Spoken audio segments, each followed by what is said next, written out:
Hi hello வணக்கம் மக்களே, நான் உங்கள் பெங்களூர் தமிழன். நம்ம இன்னைக்கு செய்ய போற ரெசிபி ட்ரை ஃப்ரூட் பர்ஃபி செய்ய போறோம். வாங்க எப்படி செய்யுதுன்னு பார்க்கலாம். முழுசா வீடியோ பார்த்துட்டு வாங்க வீடியோக்குள்ள போலாம். பேரிச்சம்பழத்தை சிறுசா கட் பண்ணி எடுத்துருவோம்.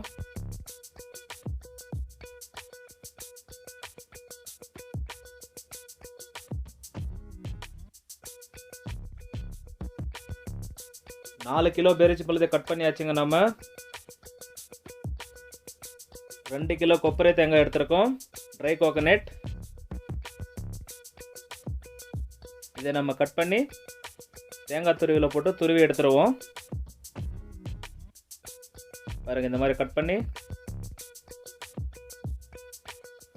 பாருங்கள், சுத்தமான ட்ரை கோகனட் இது. இதை நம்ம எடுத்து தேங்காய் துருவி எடுத்து துருவலாம். பாருங்கள்,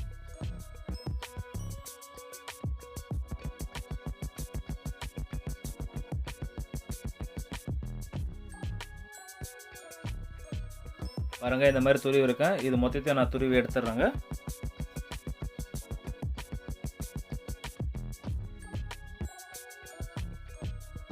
ஒரு கிலோ காய்ந்த திராட்சை எடுத்திருக்கோம். ட்ரை கிரேப்ஸ் 2 கிலோ வெல்லம் எடுத்திருக்கேன். 1/2 கிலோ முந்திரி எடுத்திருக்கேன். ஒரு கடாயில் 300 ml நெய் ஊற்றி இந்த முந்திரி திராட்சை போட்டு வறுத்து எடுப்போம். நம்ம 300 ml நெய் ஊற்றிருக்கேன். இதில் நம்ம லைட்டாக சூடாகணுன்னா முந்திரி போட்டுருவோம்.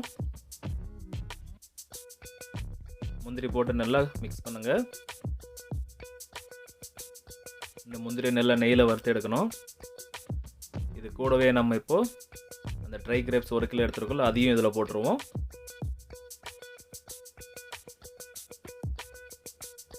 இப்போ திராட்சை போட்டுருவோம். நம்ம இது ரெண்டுத்தையும் நல்லா நெய்யில் வறுத்து எடுப்போம். பொன்னிறம் வந்தால் போதும்.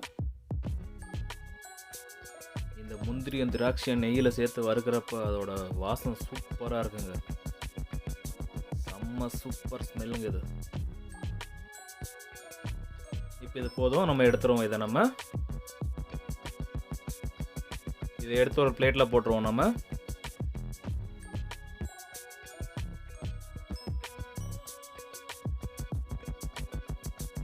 நம்ம முந்திரி திராட்சை வறுத்த கடாயிலே வெல்லத்தை போடுவோம். நம்ம 2 கிலோ வெல்லம் எடுத்து வச்சிருக்கோம், அதை நம்ம போடுவோம். இதில் போட்டு நம்ம பொடி பண்ணிவிடுவோம். நீங்கள் வீட்டில் செய்கிறப்ப பொடி பண்ணி வச்சுக்காங்க வெல்லத்தை. இங்கே இந்த கடாய் நல்ல பெரிய கடாய், அதனால் நான் இதிலே போட்டு இடிக்கிறேன். இந்த வெல்லம் நல்லா பொடியான உடனே 6 லிட்டர் தண்ணி ஊற்றி இதை நம்ம கொதிக்க வைப்போம். தண்ணி ஊற்றிடலாம்.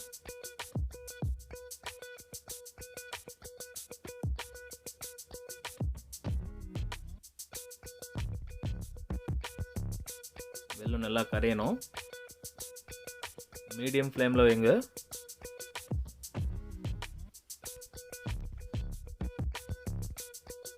இப்போ நல்லா வெல்லம் கரைஞ்சி வந்துட்டுருக்குங்க. இப்போ ஒரு கொதி வந்துடுச்சு. நல்லா வெல்லம் கரைக்கணும், நல்லா கரையட்டும்.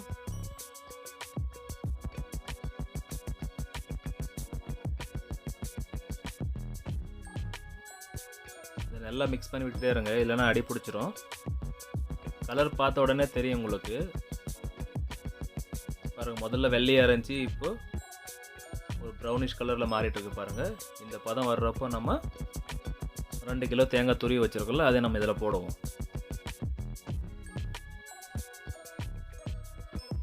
தேங்காய் போட்டு நல்லா மிக்ஸ் பண்ணுவோம். மிக்ஸ் பண்ணதுக்கப்புறம் பேரிச்சம்பழம் 4 கிலோ கட் பண்ணி வச்சுருக்கோம், அதை நம்ம இதில் போடுவோம்.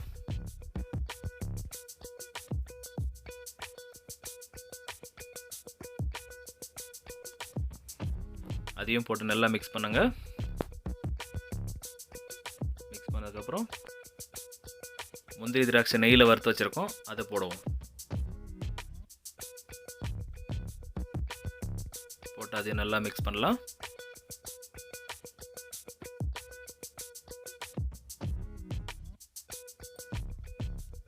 இது மிக்ஸ் ஆனதுக்கப்புறம் கொஞ்சோண்டு ஏலக்காய் தூள் சேர்த்துக்குவோம்.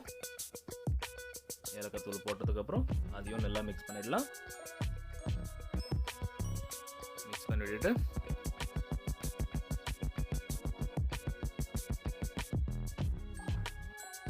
இப்போ இதில் ஒரு 50 ml நெய் சேர்த்துக்கலாம். நெய்யை ஊற்றி நல்லா மிக்ஸ் பண்ணிடலாம். அதையும் நம்ம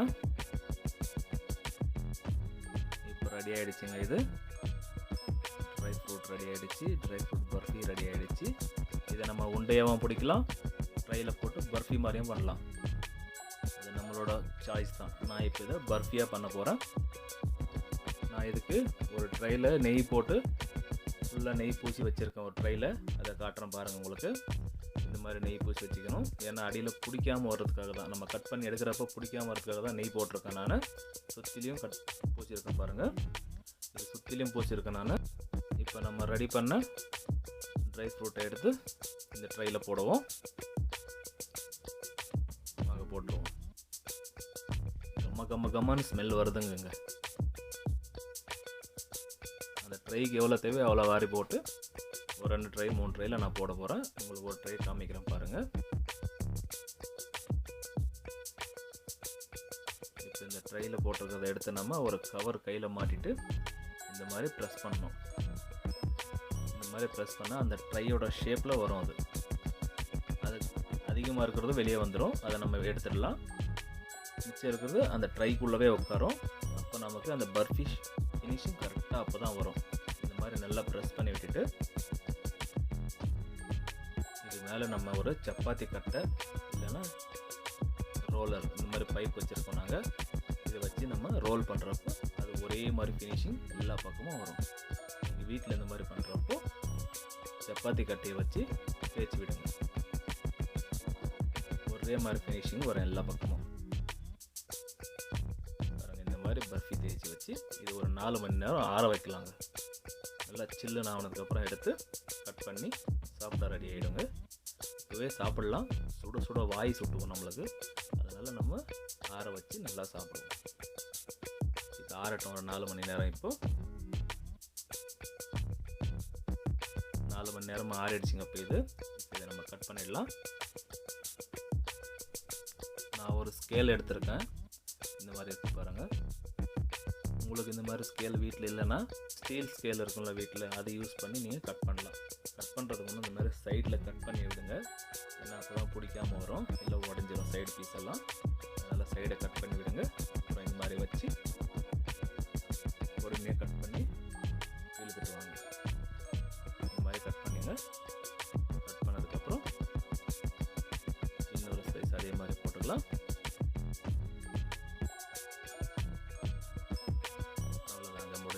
இப்போ அப்படியே திருப்பி உங்களுக்கு எந்த ஷேப்பில் வேணும் அந்த ஷேப்பில் கட் பண்ணலாம். நான் வந்து ஸ்கொயராகவே கட் பண்ணுறேன். பாருங்கள், இந்த மாதிரி கட் பண்ணுங்கள். ஈஸியாக கட் பண்ணலாம். ஒன்றும் கெட்டியெல்லாம் ஒன்றும் இருக்காது. இதுங்க பாருங்கள். இப்போ ட்ரை ஃப்ரூட் பர்ஃபி ரெடி ஆகிடுச்சு. சாப்பிட ரெடிங்க. பர்ஃபி ரெடி ஆகிடுச்சுங்க சாப்பிட. நீங்களும் வீட்டில் செஞ்சு சாப்பிட்டு பார்த்து கமெண்ட்டில் சொல்லுங்கள், நான் தெரிஞ்சுக்கிறேன். நம்ம சேனலை சப்ஸ்கிரைப் பண்ணாதவங்க சப்ஸ்கிரைப் பண்ணுங்கள், லைக் பண்ணுங்கள், ஷேர் பண்ணுங்கள், கமெண்ட் பண்ணுங்கள். பெல் ஐக்கனை கிளிக் பண்ணிவிட்டு ஆல்ன்ற பட்டனை கிளிக் பண்ணிவிடுங்க. அப்போ தான் நாங்கள் போடுற வீடியோ உடனுக்குடன் வரும் உங்களுக்கு. மேலும் மேலும் சப்போர்ட் பண்ணிவிட்டு வாங்க. அப்போ தான் நாங்கள் அடுத்தடுத்த வீடியோ போட மோட்டிவேஷனாக இருக்கும். மீண்டும் அடுத்த வீடியோவில் சந்திப்போம். பாய்.